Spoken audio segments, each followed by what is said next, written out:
Первым вопросом депутаты заслушали отчет об исполнении республиканского бюджета за 2025 год. Документ представил министр финансов Саид Губаз.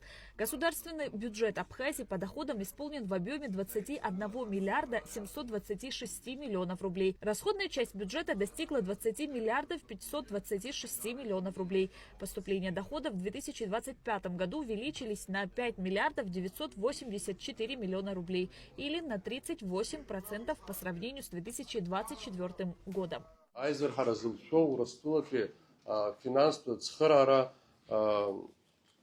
Цхырара амшхак айзерхара ау. Ари цхырара амшхак юнуски вех бушуксазы на 9 миллиардки хырши пшинижа миллион мат рынза. Ирубаси хаданы из государства ахатпы хашалапы ахынткарат бюджет айзхараги юнуски вех бушуксазы. Уи на 9 жах миллиард хырши юнижа в миллион. Национальный банк Абхазии 30% своей прибыли будет напрямую перечислять в доход республиканского бюджета. Соответствующие изменения в закон о Национальном банке Республики Абхазия внес парламент. При рассмотрении законопроекта депутаты поддержали президентскую поправку. Также была одобрена поправка спикера Лаши Ашуба. Ваш Нукзач, вы предложили кандидатом на должность председателя Банка Абхазии может быть гражданин Республики Абхазия, имеющий высшее экономическое образование. Предложение было администрации президента. Коротко скажу, значит, по действующей норме, вы знаете, сметы расходов Национального банка. Национальный банк, значит, посылает президенту, и президент присылает парламенту на утверждение смету расходов. Действующих, значит, в нынешнем проекте мы сделали, значит, так, что и президенту можно Национальный банк представить, и, значит, парламенту.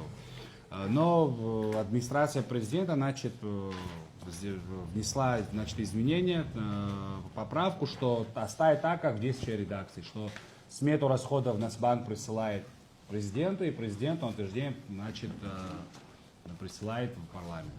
Закон обязывает Национальный банк перечислять прибыль в размере 30% в доход до республиканского бюджета.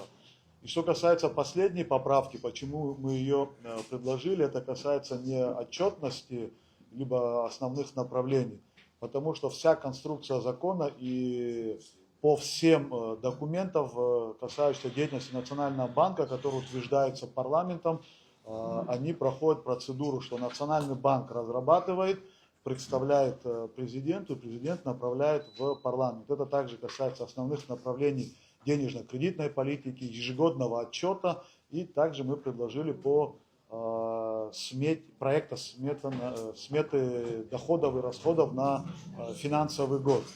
В республике на сегодняшний день действуют 4 режима налогообложения, 3 из них упрощенные. По мнению налоговой службы, закон о специальном режиме налогообложения на момент его принятия успешно выполнил свою функцию по администрированию налогоплательщиков. Однако с технической точки зрения он уже немного устарел. Поправки в налоговое законодательство, направленные на совершенствование налоговой системы Абхазии, были приняты в первом чтении. И данный законопроект о патентной системе налогообложения, если можно его так назвать, это некий симбиоз специального режима налогообложения и патентного режима налогообложения.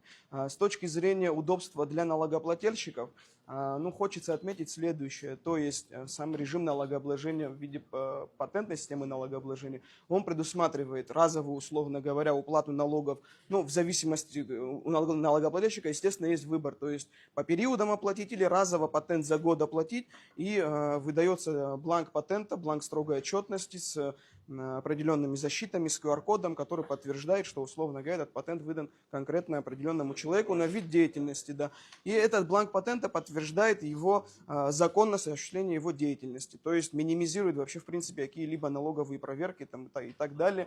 И вообще, в принципе, любые проверки любых служб. Депутаты Народного собрания приняли в окончательном чтении проект закона о внесении изменений в некоторые законодательные акты Республики Абхазия в сфере авиации. Основная цель поправок – предоставление налоговых льгот для поддержки и развития этой стратегической отрасли. Как известно, с 1996 года у нас действовал специальный закон о предоставлении налоговых льгот гражданской авиации Республики Абхазия. Но в самом законопроекте было указано, что данные льготы предоставляются РУП, Абхазской авиалинии и вообще гражданской авиации в целом до возобновления деятельности аэропорта.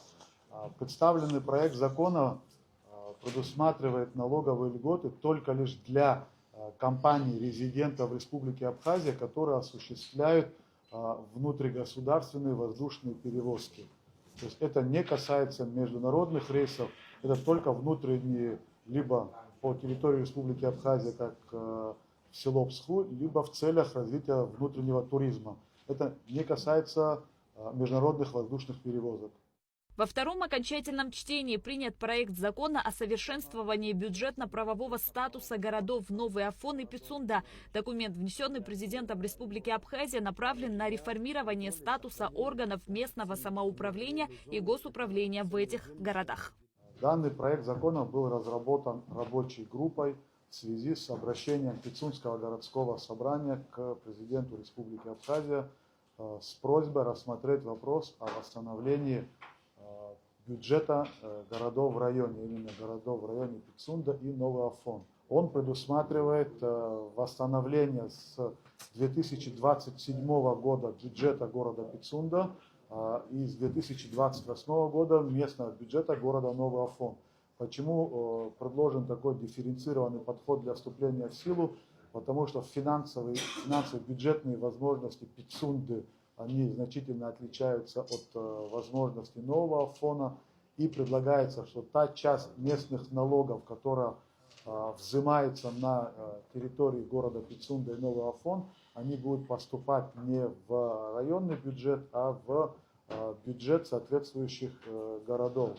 Депутаты парламента внесли изменения в Уголовный кодекс. Документ дополняет кодекс новой статьей, которая устанавливает уголовную ответственность за незаконные поиски и изъятие археологических предметов из мест залегания. Эта инициатива направлена на защиту историко-культурного наследия страны от неконтролируемых раскопок. В защите историко-культурного наследия неоднократно выходила с инициативой, чтобы ужесточить законодательство в этой сфере. Это вводится новая статья. Вообще в Уголовном кодексе не было санкций за такие деяния, а именно за незаконный поиск, изъятие археологических предметов из мест залегания. В основном такая деятельность осуществляется черными копателями. Это на территории Цыбельдинского заповедника. Принимая бюджет по инициативе депутатов, были включены бюджетные средства дополнительно, чтобы создать администрацию заповедника и также принимать меры по сохранению нашего культурного наследия. И в том числе, чтобы был правовой механизм, а именно привлечение к уголовной ответственности лиц, которые осуществляют данную незаконную деятельность.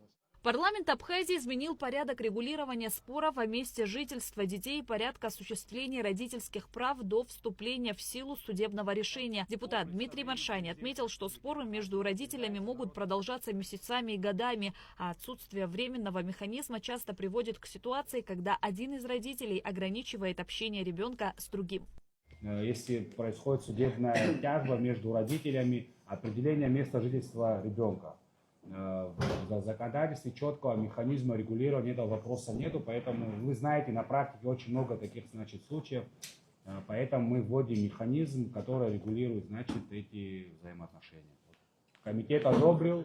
Парламент Абхазии принял в первом чтении проект нового земельного кодекса. Действующий в настоящее время земельный кодекс был принят еще в 1994 году. Согласно документу, земля в республике остается в исключительной собственности государства. При этом земельные участки могут предоставляться гражданам и организациям на ограниченных правах, а также в аренду или безвозмездное пользование. Проект закрепляет основные принципы земельного законодательства, среди которых учет значения земли как основы жизни и деятельности человека, приоритет ее охраны как важнейшего компонента окружающей среды, сохранение особо ценных земель и территорий с особым статусом. Я думаю, что не зря этот вопрос был инициирован президентом Республики Абхазия. Пожалуй, пришло время пересматривать земельные отношения, которые сложились у нас за все прошедшие годы, и земля – это ресурс, который, к сожалению, иссякает, да? и нужно им очень рационально распоряжаться. Поэтому прошу всех принять участие, потому что данный земельный кодекс, он устанавливает новые правила взаимоотношений, скажем так, которые носят более охранный характер, чем это было до этого.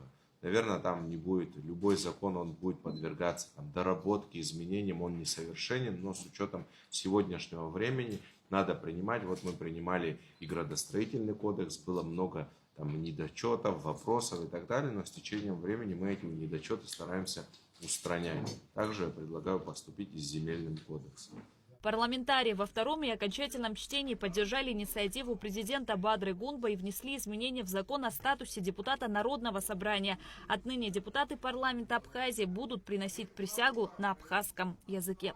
Участие в выборах в парламент лиц с судимостью за тяжкие преступления ограничили в Абхазии. В первом и втором окончательном чтениях принят законопроект о внесении соответствующих изменений в Конституционный закон о выборах депутатов Народного собрания. Инициатива принадлежала президенту Бадре Гунба. Предусмотрено ограничение пассивного избирательного права кандидатами в депутаты не могут быть лица, которые имеют не снятую и не погашенную судимость. Здесь предлагается дополнить эту статью, в том числе и в отношении лиц, которые совершили тяжкие и либо особо тяжкие преступления, чтобы по прошествии определенного времени, даже после снятия либо погашения досрочного снятия либо погашения судимости, чтобы по тяжким преступлениям они не баллотировались еще 10 лет и по особо тяжким 15 лет. При подготовке и рассмотрении законопроекта в том числе была идея, чтобы вообще установить по отдельным категориям преступлениям бессрочный избирательный запрет, но когда разрабатывали данный законопроект, в том числе и опирались на опыт других стран. Я вообще считаю, что если мы говорим о такого рода преступлениях, как тяжкие и особо тяжкие, 5 лет пройдет, 10 лет пройдет, это не так важно. Наверное, вообще не стоит, на мой взгляд, таким людям стремиться в народное собрание. Изменены правила финансирования избирательных кампаний. Поправки дополняют статью 51 новым основанием для отмены регистрации кандидата. Превышение установленного лимита расходов избирательного фонда более чем на 3%. Эта норма будет касаться только тех случаев, когда депутат сам решил, избирательный фонд свой создать. И вот здесь, что касается 10 тысяч установленных МРОТ, раньше было 10 тысяч. Сейчас мы устанавливаем порог выше, до 30 тысяч. Это первая норма. Вторая, если в своей избирательной кампании установленным законом предельного размера расходных средств избирательного фонда, чтобы не превышало более чем на 3%. 30 тысяч МРОТ. Это 1 800 000. Было 10 тысяч МРОТ, увеличили до 30. Депутаты Народного собрания приняли проект закона о внесении изменений в Уголовный кодекс Республики. Документ разработан для совершенствования законодательства в сфере избирательных прав и защиты выборных процессов от внешнего влияния. Законопроект направлен на пресечение неправомерного вмешательства иностранных граждан и лиц без гражданства в политическую жизнь страны. Поддерживаем данный законопроект, исходя из того, что основополагающими принципами избирательного права является то, что в выборном процессе должны участвовать только граждане того государства, где проходят выборы.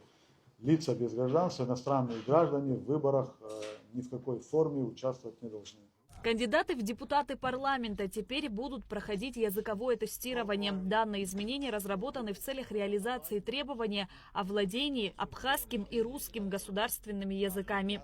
Само требование знания абхазского языка для депутатов парламента было принято в 2022 году депутатами 6-го созыва. Та норма, которую мы применяем и принимаем сейчас, она, напротив, призвана уточнить эту норму о создании лингвистической комиссии при Центральной избирательной комиссии. Я предвижу, что еще дополнительные изменения, возможно, надо будет включить, какие-то технические. Но это значит, что создается комиссия, и она принимает решение, каким образом будет этот экзамен проходить. Кто-то говорит, что это вот такие настроения, другие. Здесь вопрос сохранения абхазского языка. Я не побоюсь этого сказать, в том числе и себя считаю, значит, виноватым в том, что абхазский язык мало звучит в абхазском государственном управлении, в государственных органах и в обществе. Все мы должны в отношении этого над собой поработать и предпринять меры для того, чтобы... Это сложно, нужно документооборот поменять. Все фактически на русском языке. Но проблема и боль абхазского народа и народа, проживающего в Абхазии, состоит в том, что у нас есть некоторые сложности с тем, знает ли население родной язык страны. И мы должны к этому приложить усилия. Вопроса с дискриминацией или по национальным признакам не существует. Это точно, потому что в правовых актах, которые созданы в абхазском государстве, в первую очередь это Конституция Республики Абхазия, говорится в 6 статье, что наряду с абхазским русский язык тоже имеет государственное значение. То есть это о чем говорит здесь именно вот исходить из этой точки, если то русский язык тоже имеет здесь значение. Но сегодня идет речь о том, что сохранить абхазский язык. Лингвистами, учеными, нашими учеными доказано, что в силу того обстоятельства, что абхазский народ малочисленный, идет, значит, такая тенденция, что мы можем потерять родной язык. Ни в коем случае не должны этого допустить. Помните, когда Зураб Ачба, Царство Небесное, выступал, говорил, что первое, когда вот мы выиграем войну, первое, что мы должны сделать, это первое и последнее, это закрепить государственный язык, абхазский язык. Именно по этому пути пошел парламент. И до этого, и в 22 году, но это нужно было, конечно, сделать и раньше, в 15 году и в 7 году, то, что были постановления приняты, просто они не исполнялись. Это в первую очередь, если человек, который идет в парламент, кем он должен быть? Патриотом своей страны, а патриот должен говорить на своем государственном языке, об этом идет речь. Парламент Абхазии отклонил ряд поправок в избирательное законодательство. Среди них увеличение срока запрета на публикование результатов опросов общественного мнения, связанных с предстоящими выборами депутатов Народного собрания. С 10 до 30 дней до дня голосования. Не прошла и поправка о временном запрете на перепрописку граждан Абхазии, достигших 18-летнего возраста со дня назначения выборов до подведения итогов. Запрет на начало и проведение ремонтно-строительных работ, финансируемых полностью или частично за счет средств республиканского или местных бюджетов. В течение 2 месяцев до дня голосования до официального опубликования результатов выборов также не получила поддержки народных избранников. Вопрос о введении ценза оседлости для кандидатов в депутаты был снят с рассмотрения. Следующим вопросом депутаты приняли в первом чтении дополнение в Гражданский процессуальный кодекс. Парламент принял во втором окончательном чтении изменения в Конституционный закон о судебной власти. Согласно проекту закона, все судьи Абхазии будут приносить присягу на государственном абхазском языке. Шазина Ханагу, Араму Камке, Абхазское телевидение.